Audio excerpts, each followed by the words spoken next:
Welcome back to another episode of The Human Edge. Co-hosting with me again in studio, Scott Stolze, and we've got a very special guest, Dan Kite with Workuity from the Center of AI Excellence, Intelligence, something like that. Got it. Center for AI Excellence. All right. Well, welcome to the show. Thank you very much. Thanks for having me. So, Scott, this is a gentleman that you have come to know.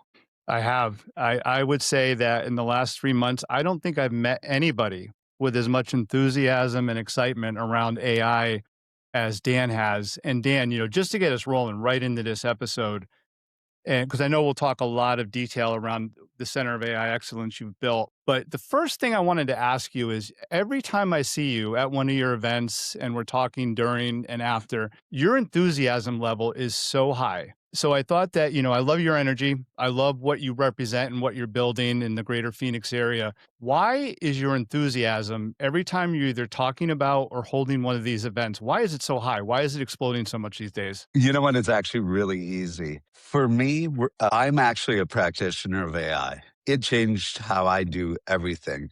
I literally thought 2 years ago that we were all doomed. The big were going to get bigger. AI was going to take over the world. I was not positive. I was very positive, however, on investing in AI because I thought, wow, this is my last big ride. I put everything I had into it from an investment standpoint. And then I started using the tools, and I started using the tools to that end. And very shortly thereafter, the tools started coming out. Claude Code, Claude Cowork, the names that we're now all becoming very familiar with. And I started putting them to use for small business. Well, I own a business. It's a co-working facility, very much like we used to think of WeWork, right? And it's a huge facility, but I was just carving up space to lots of small businesses. And I realized, wow, I have something I can add value with, and I can start sharing what I know about AI with everybody here, and we all can do better. So I'm like, oh my God, this is the greatest value add I can offer to differentiate what I'm doing. And so we started out that way. Day one, we're teaching prompts. We set up a weekly workshops, at lunchtime every Tuesday, every Wednesday. Then we started adding other events. We teamed up with the C-suite to do executive boardroom sessions. Then we started doing things for the tech community. Back in the day, building AI agents and hackathons. And we had 120 people show up on a Saturday. We're doing it again for a 2-day event in Chandler.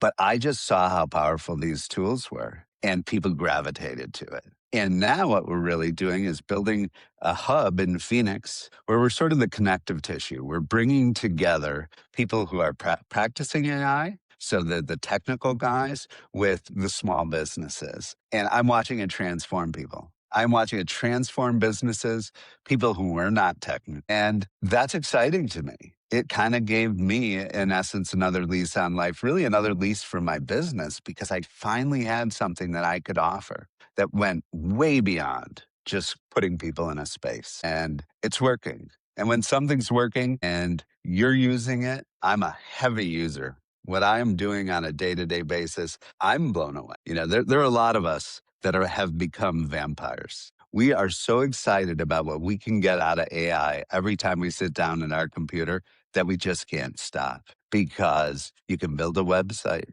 You can do that in 20 minutes. And then you're like, oh my God, wait a minute. Now I can do this. So everything that as a business owner, I always wanted to do, I now have the ability and have gained over time with the skills necessary, the ability to transform my business. And I am telling you, I'm watching it happen one business at a time. You look at small business formation right now. Small business formation is off the chain. Statistically, I'm speaking, the number of businesses that are forming each moment. So small business is one thing, right? We have a great advantage. We can use these tools. Big enterprises, it's more complicated. And we talk about that a lot too. But for me, it's passion. I love it. I cannot believe what I'm watching happen every week. And I'm just excited about it. So Well, and it I'm not shows. a technical programmer, but I certainly now am as good as anyone. I think the fact that you're not really technical has been a benefit for you. Although You wouldn't really know it listening to Dan speak, Patrick, at his events and interact with the presenters that he has now. You know, you come across as sharp as anybody I've met. Patrick himself, you guys will have a lot in common because he likes to just throw himself in and dive in and learn the technology and see where he can apply it in his life and his businesses. But one other thing I was going to add is, I was looking early on when I started to use AI more and more, I was looking for a place where I could go and I can connect and relate to people. And I think, you started alluding to that. I think it's so critical and so helpful that you have like this community now where yes, it's Yeah. Center for AI Excellence, but people know they can go there and learn and talk to other people who are at different levels in the game.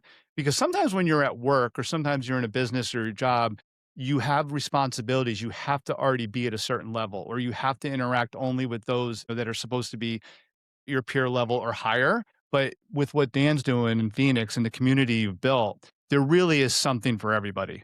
Well, I think Yeah, and I'm I'll listening. tell you the trick really seems to be how now that the group itself is marrying those two cohorts together. My trick has been, wow, how do I make a session accessible to everybody? How are you adding value because the technical people are the technical people. The small business guy is the small business guy. Some things are going way over their heads. And you're just trying. And I even look at my job. You see, I interrupt a little more probably than I should with our presenters. They are workshops because I really want to make sure that that nugget, that one thing that a non-technical person can come away with, that they get it. And if you get one thing each time, that's a win. We all know, like, we think we know it all, but we don't. And that marrying of those groups has been tricky. I'm actually separating out to some extent by having different events and cater to those different audiences. But these guys who think that they can sell an agent because they can whip something up to an unsuspecting small business owner, they're both learning a lot about what they really need to do. The tech guys need to know I got a last mile problem. I got to You figure know, out how to take this great idea and get it to everybody because it isn't as ready as they think it is. I've got a perfect example of what you were just talking about. But before I dive into that and get your take on it, you saw early the light at the end of the tunnel, so to speak, with the potential in AI. And from a financial investing perspective, you went all in, it sounds like. But you had your fear, you had your concerns, and they have obviously changed. And you were capturing that first mover advantage right now with what you're doing in the Phoenix area, right? I think eventually we're going to see more and more of this, but you were an early adapter. And so what I want to know is what was it? What was the one or two things that changed your belief system from fear to excitement, embracing it, and really seeing that this is a good thing? I I went through the same thing most people are going through actually I think right now, which is the realization that you are not dealing with a search engine or a chatbot. That what you're actually dealing with is a technology that allows you to do things. And the minute I started to ask it to do things, things went crazy for me. And I'll give you like a few simple examples. So we talked about finance, right? And how investing, it's an amazingly powerful tool for investing. Perplexity came out with something that they called the Comet browser. And that was basically a Chrome browser where the search engine was kind of built in and it could take control of your screen and start doing things for you, right? So all of a sudden, it went from something that was giving me an answer to doing. So in my particular case, I went to a website. This happened to be about trading, right? It was a trading charts. And I asked it a question thinking, it's going to tell me when to buy something and when to sell something.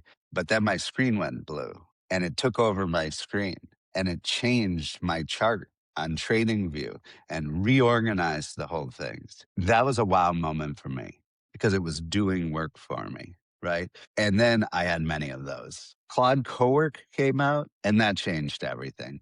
I was doing slide decks, right? Because we started doing these shows. And it used to take me 3 days to prepare for each session. Then I got to the point where I was writing a narrative. And then I got to the point where I was writing the narrative with AI. Then I got to the point where that narrative became a slide deck in 4 minutes using Notebook LM at the time that was gorgeous. Couldn't have done it better myself. And over time, I refined it. I learned to say, save this as a skill. to my AI. And all of a sudden now, the least worry I have are the things that I used to lose sleep over with: a slideshow, an investor presentation. It just started doing my work for me. I still needed the expertise. And that's where people out there who are professionals, who are really talented at what they do, that have been walking around saying AI is going to take my job. What I now know, and what I think everybody is learning very quickly, that guy is the most powerful AI user imaginable, because he can teach the AI that skill that he has, and he can put less time into it and move on to the others. So it the minute you realize AI can do work and that it still needs your guidance, your expertise, your taste, your skill, and that you are highly important, but you have access to the greatest employees, the smartest employees you could ever hope for, you learn to manage that and you're just doing amazing things. So I don't know if that quite answers the question, because all of it happens over time. Yeah, You know, it very, very much answers the question. I've had very similar experiences, and I will tell you the way the analogy you gave of it was doing the work for you, right? You still had to have the idea, the concept, the outcome. You had to know what you were after and what you wanted. So to me, it's very much you can now say, this is what I need, this is what I want, this is what I envision. AI is like having a bunch of assistants that specialize in certain areas. So now you're like, I want this. I'm going to do a presentation on this. The outcome is I want to get X amount of new clients, and then we're going to do this, we're going to do that.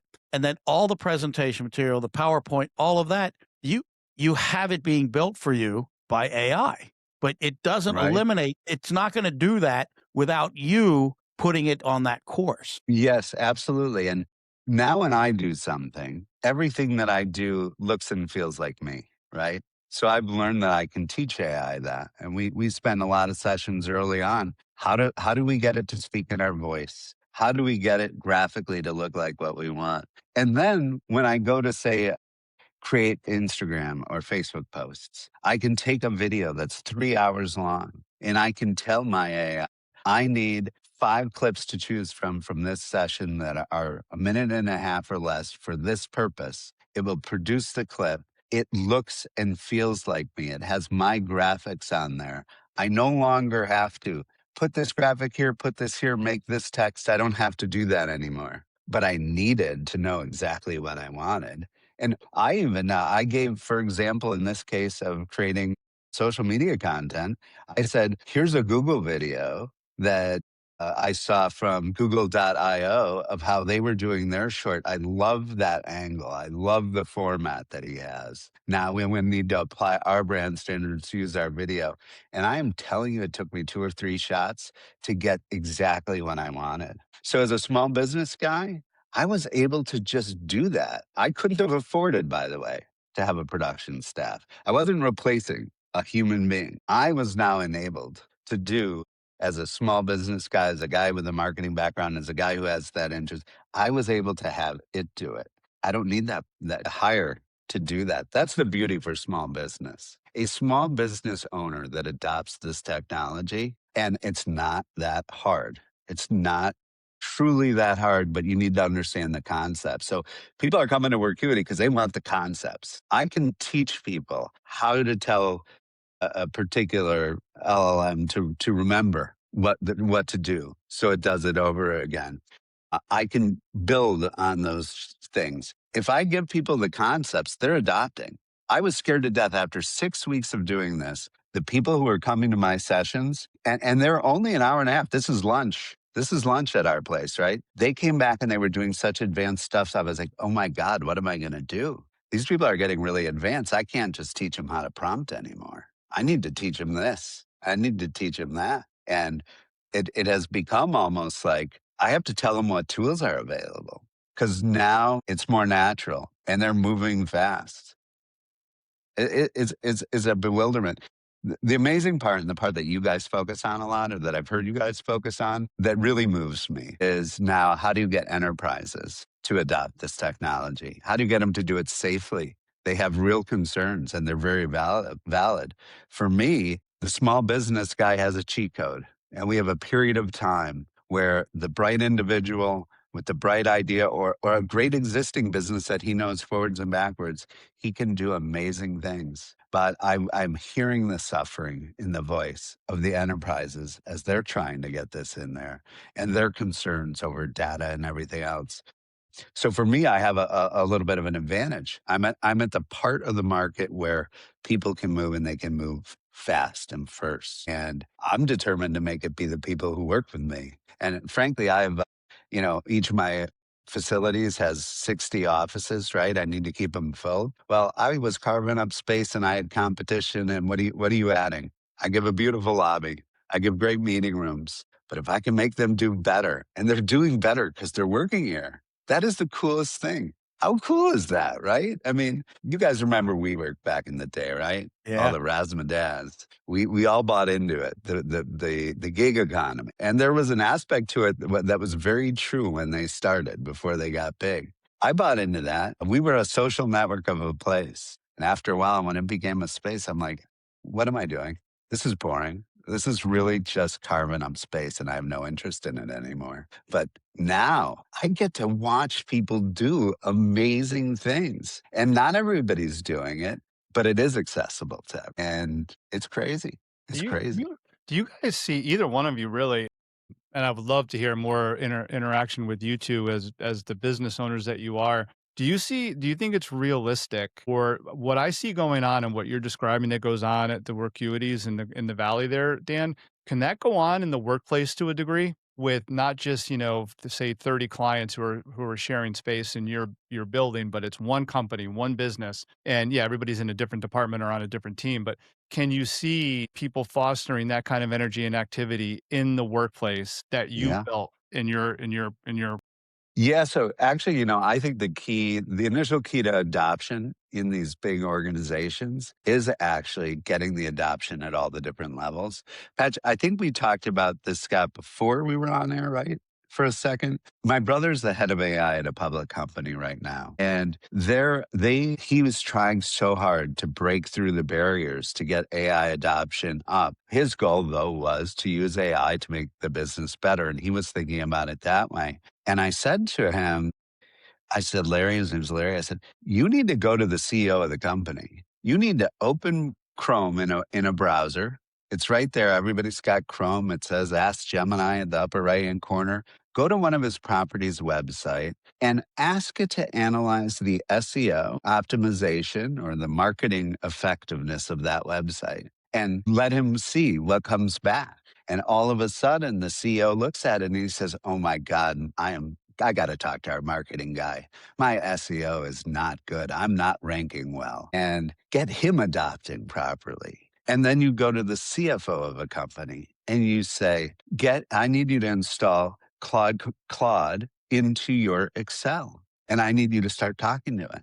And all of a sudden, the CEO sees that he can whip up new spreadsheets, add pages, executive summaries, format it like his business, and he's bought in. And then you take it to the rest of the organization. So over time, what he's done now, he has he does his monthly sessions where he brings all the staff together in a room for a workshop. Now he writes newsletters because the best ideas, your brightest people in a big organization, you don't know where they are. So now all of a sudden, a manager in Kenosha, Wisconsin, or a front desk guy at a hotel in Lake Geneva is using it and bringing the ideas up because everybody's job is getting better and then they start using it and sharing it.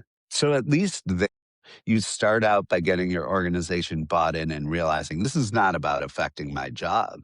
This is about me becoming God at my job, right? And I say that obviously exaggerating, but I always say super worker. The guy with the talent and the good ideas, he's 25 times more powerful with AI. The guy who has no knowledge trying to do what that guy did, if he can get close to what that employee could do without AI, maybe. But the AI employee with the knowledge using the tools is 25 times more powerful. So all of a sudden in the organization, you get this buy-in because these ideas are coming from places you wouldn't expect. You don't know where your talent really resides in the organization, but you still have one problem. And it's a very serious problem for a big company. How do I make sure my data is secure? How do I get my accounting department how do I get my IT department to even let me connect my mail to Claude or to a provider and share that information, right? So those are roadblocks, those are obstacles happening all over the place. And that can actually make it worse. But if you get the top people using it, because CEOs, like they know it's big, but they still don't use it. Right now, they're starting to. They're using chat to ask a question, but you start really, really seeing what's going on in your organization at the top while you're sitting in bed at night asking Perplexity a question or asking Claude Cowork to do something. You're done. Now it's an emergency. Now you're like, oh my God, I got to figure this out. And you ride your IT department and you say, all right, you have to enable connections to your mail. You have to enable connections to PowerPoint. You have to get your brand design standards to everybody. So in my organization, one of the things we did, it's so long ago now, and I'm realizing I got to revisit these things, right? I have brand design standards where every single thing I do, it's as good as if we all had Canva or Figma or better. I am developing content that is so good. Now my staff is too, because I gave them one file. And I said, whenever you create something, attach this file. And my newsletters at my place, they all look great. The flyers that are sitting in my lobby look great. And what would I had if I hadn't done that? Nothing. They wouldn't have done any of it. But now they all are producers. I'm getting the best out of everybody. And that's a challenge for the enterprise. It's a much bigger challenge than it is for small business, but they have to find a way. They got to learn how to do it securely. Now I'm watching and I have a front row seat now to what developers are doing. And I'm seeing the tools that are being developed for enterprises, particularly where they can still centralize and see what their people are doing. So they have accountability to data, etc. Those tools are coming out fast and furious. So when we get a year from now, that's not going to be the problem. But it sure be nice to get the advantage of a lot of people with a lot of knowledge sharing it right out of the box. But You're big on security. You brought it up several times in our shows and conversations. And Well, as a business owner, it's one of the top concerns. Obviously, the financial health of a business is very, very important, but the security in today's age is paramount. And when you introduce something like AI and you look at how sophisticated some of these phishing schemes and things like that are. See, and that's the one thing is the AI will help the corrupt as much as it will help the people wanting to do good with it. And so you just have to, as a business, you have to have a plan. You have to have guidance and all of the right stuff in place to make sure you don't. My biggest concern is a dedicated, hardworking, loyal team member over there using their own chat or their own Claude, a free version or a very yes, inexpensive version, loading company data into it with the intent that they want to do a great job and be efficient and use AI, not understanding the risks, the security risks, and the vulnerabilities they could expose the organization to. yeah, it's amazing. The one thing that every business owner should know, they've got to give the tools to their people because they have to be set up right. You can't be letting them, they will use a chat GPT for free or a Claude for free if you're not giving them a good option. They'll all go home and put it on their own computer and do their work because their work became 10 minutes. That was 2 hours. And you want the control. You want them on a system set up to not send information, to not allow training on information. My biggest fear when I started was I'm giving him financial information on my business. Is it going to show up in a search result somewhere? Am I going to go to Claude and I'm going to say, well, how does Workuity do? And it's going to say, well, here's its financials, right? That was my level of concern, right? And I still have those concerns, but I do not use free versions. I have checked every box to not allow training on my data. I do understand how the LLMs work and what they actually are able to pull and retain and what they can't retain. But it's a big issue for sure.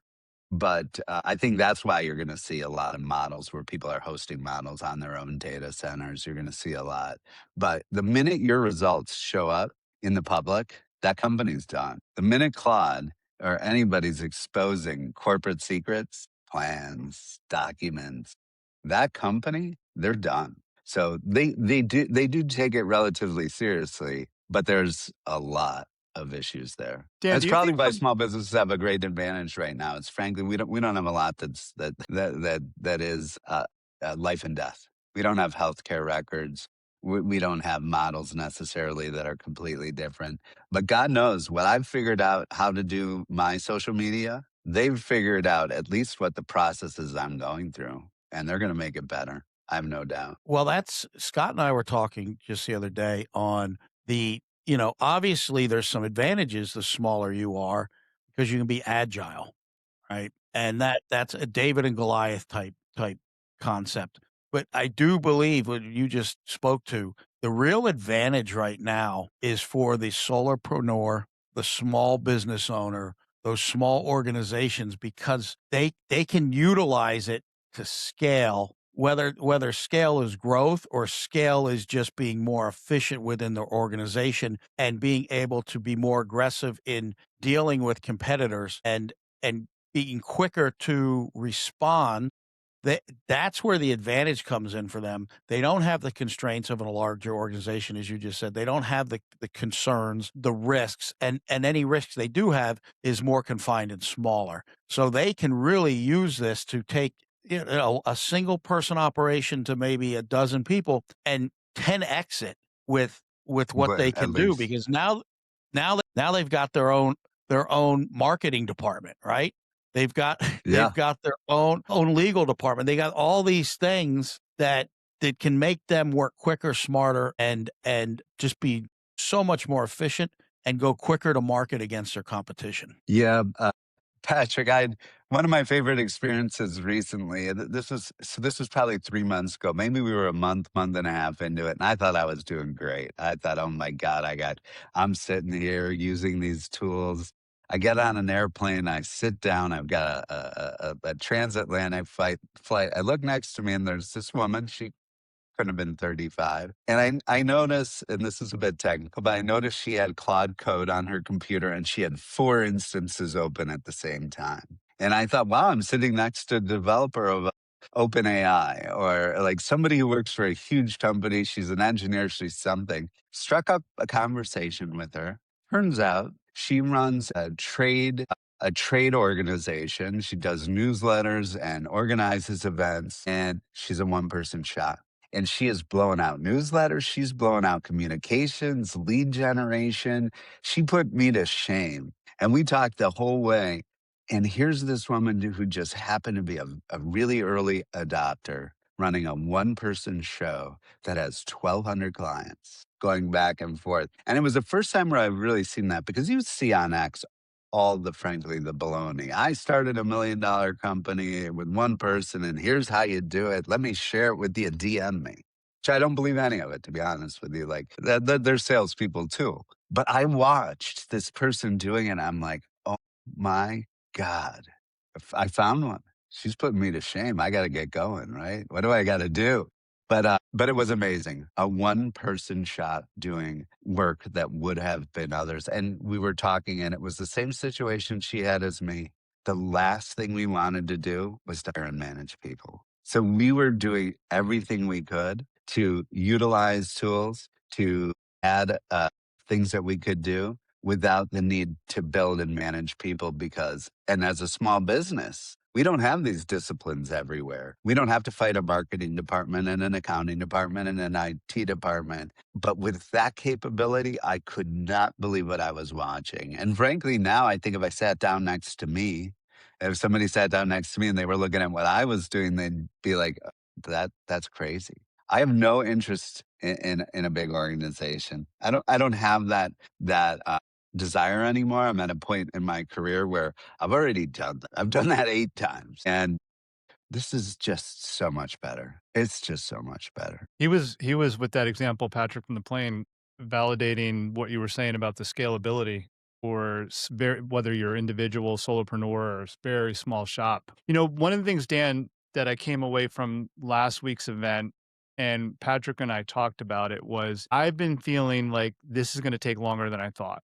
That the overall implementations, adoptions, whatever word you want to use in organizations, it's not going to be quick. It's going to be messy, and there's going to be a lot of painful lessons, but good lessons, right? And do you ever think I'm pretty invested in how long some of this could take for several reasons. From your perspective, do you ever think about time and timing for some of these rollouts or adoptions, or does that not matter with the work that you're doing? Does that not really matter to you? To be honest with you, I think it's going to happen faster than anybody thinks. And I only say that because I'm watching non-technical, what I consider to be historically non-technical people doing the most amazing things. And it's not just one or two. This is, I see office to office, small business owner to small business owner, them adopting. So I actually think it's going to happen to some extent much faster than we think. And I think even in public companies, we used to have, assistants. Every single executive had an executive assistant, right? Now the layer of people who kind of have that is absolutely minuscule. And that happened pretty much overnight as the computer came in, as word processing came in, as email came in.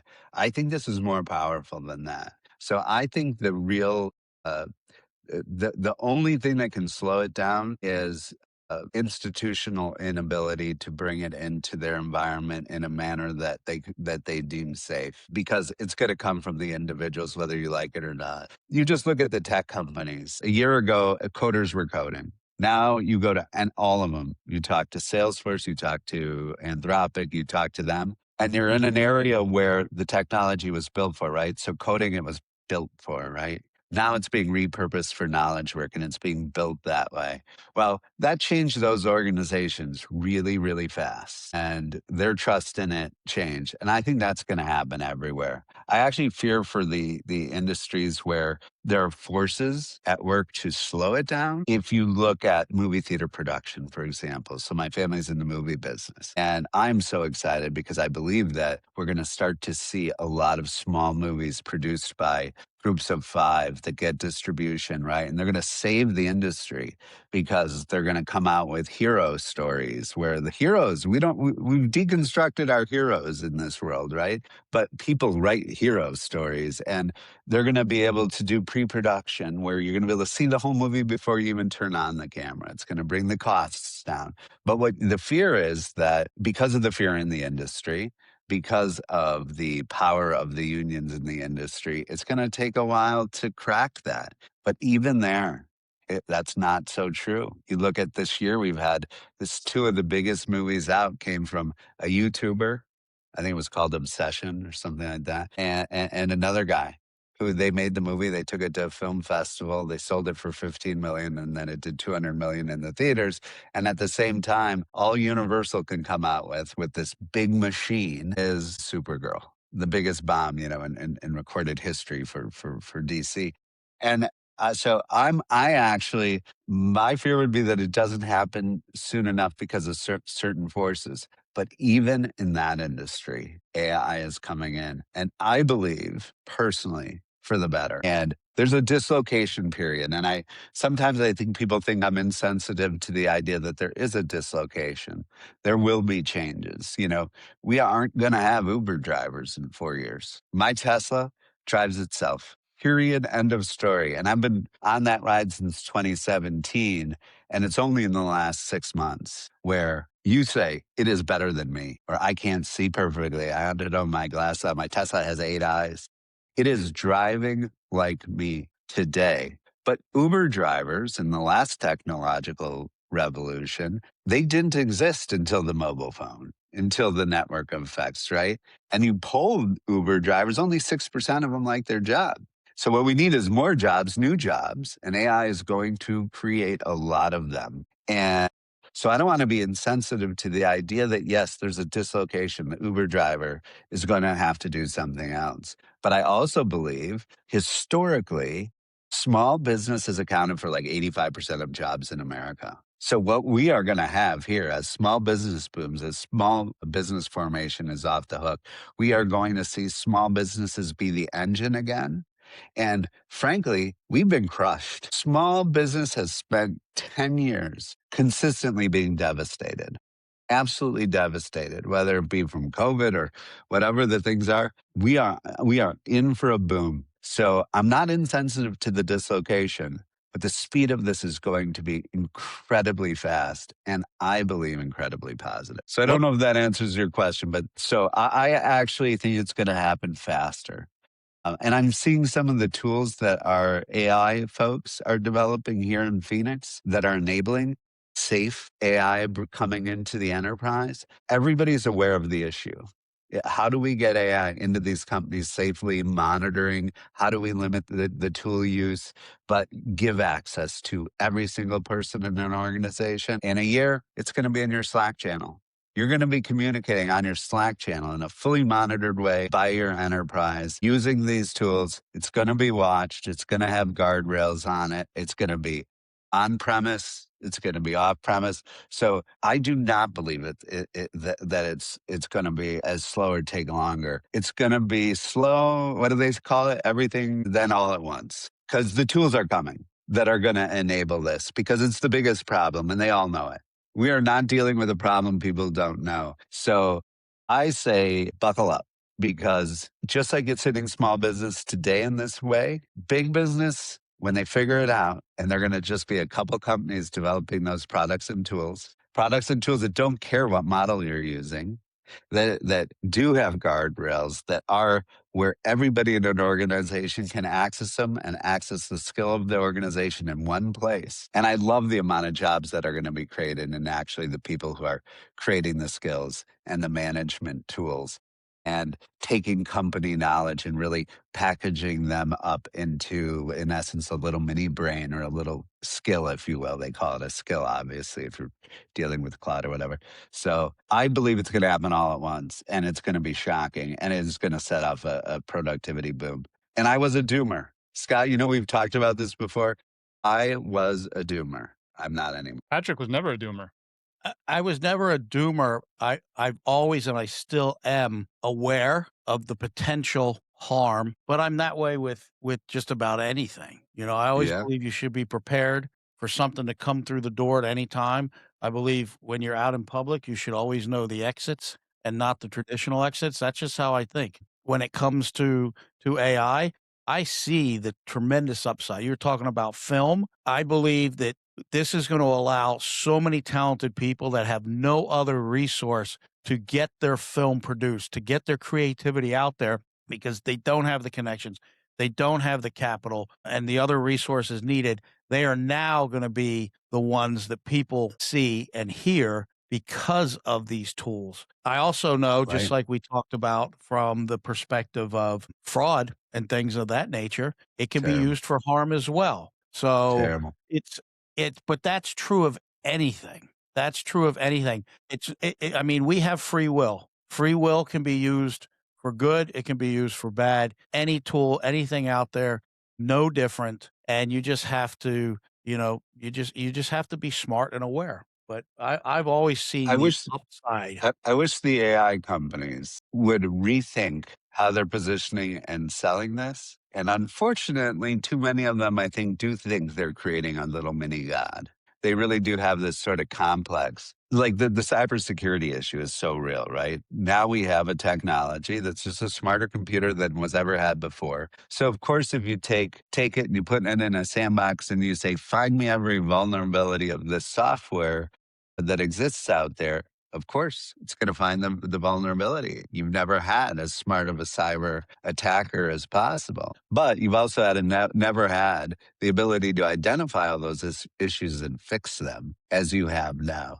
So if you're a cyber guy, you need these tools first. You need to plug those holes. But it's not finding holes that haven't been there all along, by the way, guys. That's the interesting thing. When you put an LLM into a organization and you say, find every vulnerability I have, and it finds 100 vulnerabilities when there were only 2 known before, it's not the technology that actually created the vulnerability. It now can identify the ones that exist. That's why these guys need it in their organization. They need to plug these holes. I understand the need, even though I really don't like government involvement with any of this, to be honest with you. But I understand the need for us to have an advanced ability and a process to fix things, because we are going to have bad things happen.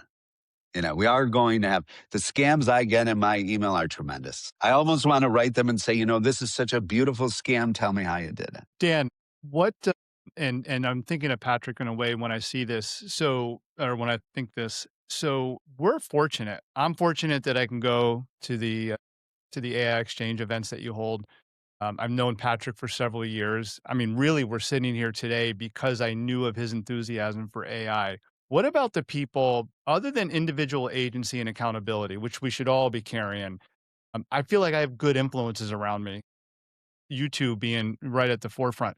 What about people who don't have that? What about that person who is going to work all day? They have a lot on their plate. They get home, they're tired, they're maybe going to the gym or having dinner, spending some time with the family. How are we, and let's keep this high level though, just from a mindset perspective, not tactical steps. How are people like that going to transition from life as we know it today to, you know what, I am going to start bringing this technology and AI more and more into my life? I've been able to watch people who are doing it, and then I got more excited about it as I started to use it. What about those who don't have those things going on around them? Yeah, so that's where a little bit of the adoption issue comes in. What I notice in the marketplace right now is these tools have kind of been coming down to be more accessible to like you or I, right? So I don't know about you, but I use Claude Cowork.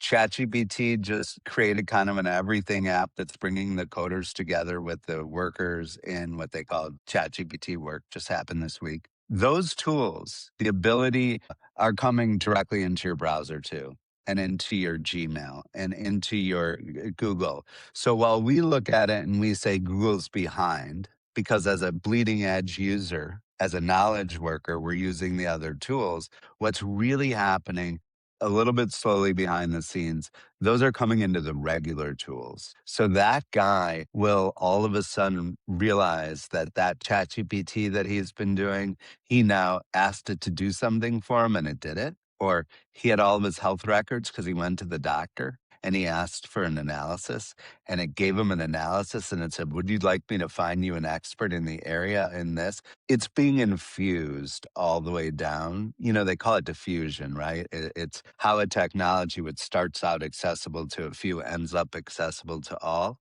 I think everybody, the minute that chat environment changes and it starts asking you if it'd like to set this up for you or do this for you, and your mind changes from this is something that I'm asking, and it becomes ubiquitous, they will come along and they will participate because everybody likes somebody doing something for them. And if you're a busy guy, you're working, if you're a Uber driver today, right?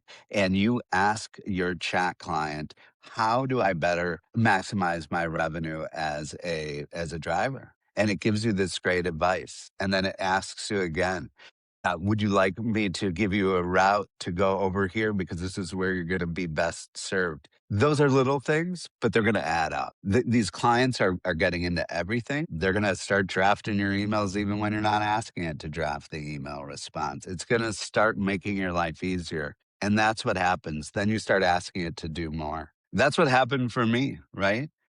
All of a sudden, one thing I loved about Gemini when it came out, when we were using it, was I would have it do a task, and the last thing it would do was ask me about, would you like for me to do this for you next? It opened my mind to the idea that it could do more, and it kept going. And that was where I joke. There was a period of time where I would really stay up quite late doing something. It would be at 2 o'clock in the morning. I'm like cranking away. I'm working on Gemini over here. I'm doing something over here. And Gemini would say, we did this. Would you like me to do this for you? And I'd be like, cry, uncle, stop.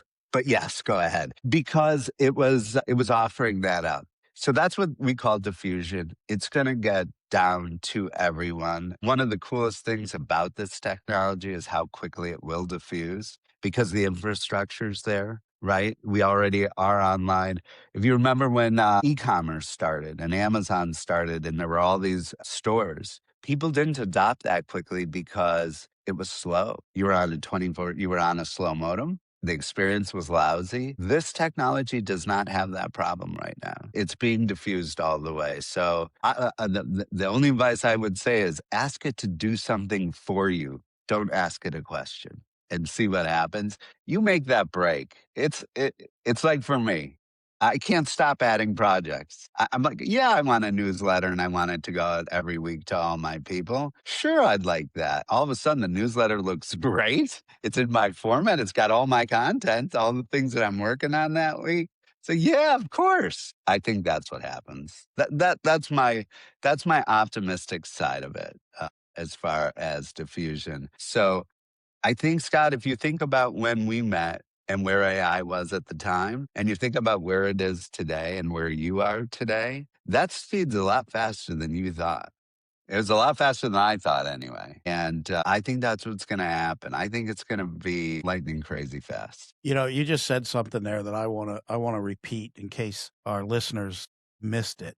But you said with the AI, whatever platform you're using, ask it to do something for you.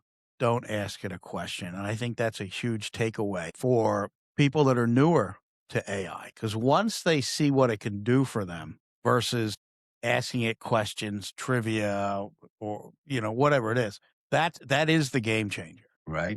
Yeah. Tell it what you want as an output. If you sit down at a computer and you're panicked. So a woman came to me the other day, right? This happened 3 weeks ago. She had a business plan. It was a Monday. The next day she had to go do a presentation for a grant for a $30,000 grant for the Navajo Nation. She came in with a business plan. I said, okay, this is what we're going to do. And I sat down with her. I put it in Notebook LM, which is just a tool I had to happen to be teaching. But I put it into an LM, just think of it as putting it into anything. And I said, all right, you need a slide deck. That's your problem, right? She goes, yeah, I could use a logo too. So I took actually that PowerPoint, I gave it to ChatGPT and I said, I need a logo. This is what she's doing. This is what she wants. The business was called Shopping on the Corner. And it was in Winslow, Arizona. So it was shopping on the corner of Winslow, Arizona, right? The song. ChatGPT whipped up a logo in the first shot that captured everything she wanted. And then it was authentic to her culture that she was going through. We put that into the notebook with her already done, and she created a PowerPoint. It was done in 15 minutes. She won that award the next day. She had no idea where to start with the presentation. She was a novice. She was the person, Scott, that you're talking about. All she needed to know was that there's a tool out there that if she asked it to get the job done, it would get the job done. And it would be great. And she won. That was to me like one of those moments where I said, wow, what we're doing is so useful and it is so exciting. But I knew that from this plan, all I needed to do was to ask to have the PowerPoint presentation, and it did it, right? I do the same thing with my presentations, and now I taught my AI. So I've taken it to the next level to understand exactly how I want my stuff. So every time it comes out exactly the same, but now it happens in that same 15 minutes. So yes, you just have to know that you can ask it to give you the output, the final piece of your work, and let it do the work. And if it can't, it's going to ask you the clarifying questions along the way to get you there. You have every human being, the driver, the person whose wife is sick and needs information about her records, whatever. You need to know just that what your final result is that you want. What do you want? And let it work. Let it ask you questions. But that's happening everywhere. It only has to happen to a person once for them to say, wow, okay. Yeah, Now then they they're more start asking excited, it. hooked in. Yep, exactly. Patrick, I have one last question and then you can take us home or whatever else you want to ask is they're both important. Speaking of the human edge, I think these are right at the top of the list. I think about them all the time. If you had to pick one though, Dan, which one would you lean into more for a person to demonstrate regularly learning AI, using AI, and then advocating for AI?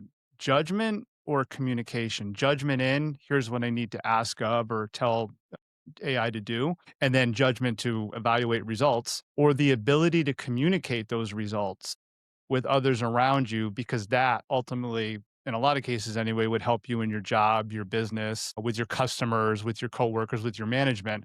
Being able to communicate what you're doing, what you're seeing, what you're impacting. Do you Yeah. put one over the other between judgment and communication? Actually, judgment is the key. Your innate ability, imagination, skill, and knowledge is what is key to getting the most out of AI. Everybody will realize what the output can be, right? But the talented person, and I'm not talking about technically talented, that's the beauty of the technology. You don't have to be that. You have to know. So for me, it's the judgment and skill because whatever you have as a talent or as a skill is amplified so much. The communication side's a little different now because frankly, I talk to my AI about how to communicate. It's putting it's helping me put together not just my website, but it's helping me discuss how would I best market the Center for AI Excellence? How do I create the idea and get to a marketing message that is, I'm providing a hub to bring all these people together to learn together and to share with each other the tricks, the tips, the who can do what for me. So I do look at the judgment and taste and skill as still being it makes that person the winner. You can't get good stuff out of you can get decent stuff out of AI, but you can't get something that really works for you without that starting from it, right? We talk about the super worker. We talk about the average person who is who is a 10 at their job right now. You give them AI, they start using the tools in a responsible way. They are now 25 times more valuable. So they're at 250. You take the one guy with the AI who's a one, and he really doesn't know that much. He knows a little. Maybe he can get close to you. Maybe one times 25, he's 25, but you're 250. There's a big gap there, and it just got wider, right? So I look at the skill as the most important part. What we're providing is place for people to communicate, to understand what tools are available to amplify their skills that they already have. That's kind of what I look at as our role. And then there are extraordinary technical people that can do extraordinary things that blow me away every day. And frankly, like I'm advancing now in those respects because they were technical. They had a background. They're 25 in that skill is 250. I can't meet him. So you bring those together and that's why an organization doesn't go from 10 persons to one.